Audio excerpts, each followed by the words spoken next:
Hi mga kamars, o tanawa ang ako ang anak si Ate Tricia. Sabado man, so nanglabas siya, so di color iyang gilabahan. Kaya ikaw man niya ako nasad.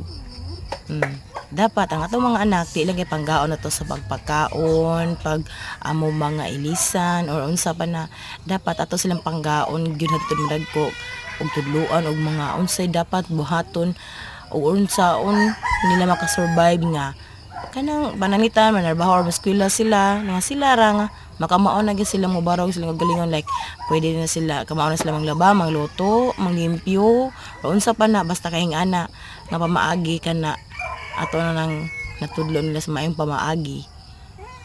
O mao na to mga kamars, dapat ato mga anak panggaon og ato ang tudluan sa maayong pamaagi. Daghang salamat, bye.